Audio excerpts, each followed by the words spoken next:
আসসালামু আলাইকুম বন্ধুগণ, তাজফুল ফুটে আপনাদের সবাইকে স্বাগত। আশা করি আপনারা সকলেই ভালো আছেন। আজ আমি বানিয়ে ফেলছি ভাবুজো।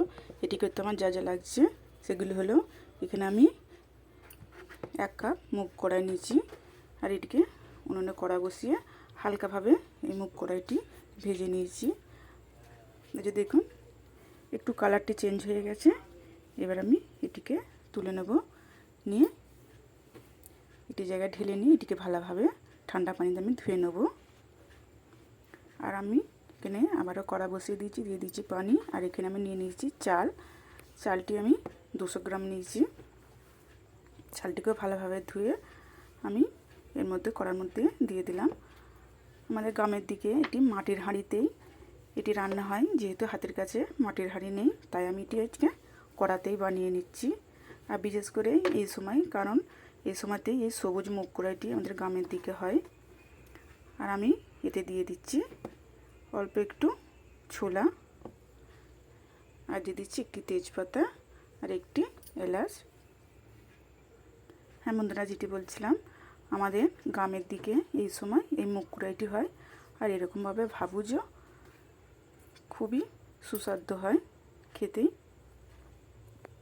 তাই আজ আমি আপনাদের সঙ্গে এটি শেয়ার করলাম।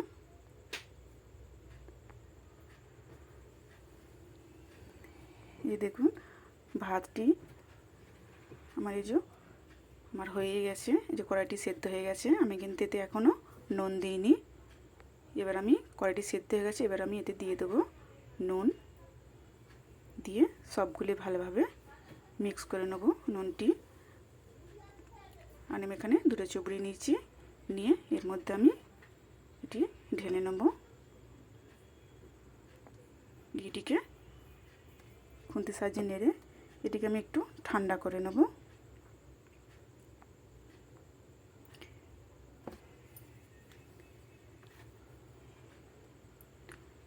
এবার অন্য জায়গায় আমি 2টো পেঁয়াজ একদম সরু সরু করে কেটে নিয়েছি, আর দিয়ে দিচ্ছি 2টি লঙ্কা, শুকনো লঙ্কা আমি গুঁড়ো করে নিয়েছি। দিয়ে দিচ্ছি নুন আর তেল, সবগুলি ভালোভাবে মিক্স করে পেঁয়াজটি এর সঙ্গে একদম মাখা মাখা করে নেব।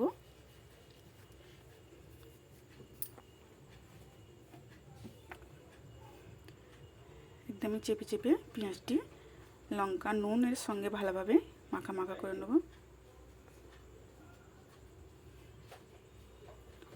এই যে আমি পেঁয়াজ ভর্তাটি একটি জায়গায় তুলে নিলাম, আর আমি এতে দিয়ে দিচ্ছি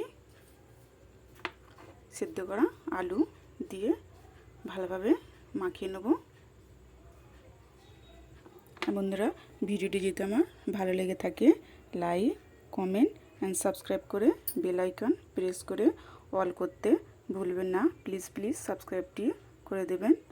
এবার আমি একটা প্লেটের মধ্যে এটি তুলে নেব, আর এই গরম গরম এতে দিয়ে দিচ্ছি আমি সর্ষের তেল, আর দিয়ে দিচ্ছি অল্প একটু নুন, দিয়ে এটিকে ভালোভাবে মিক্স করে নেব।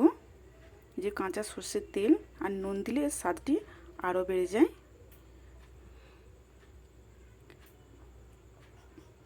আর আমি পাশে দিয়ে দিলাম ঝাল ঝাল আলু ভর্তা, আর এই যে পেঁয়াজটা যে মেখে রেখেছিলাম সেই ভর্তাটাও পাশে নিয়ে নিচ্ছি। এই যে আমি দেখুন, এটি খেতেও কিন্তু অসম্ভব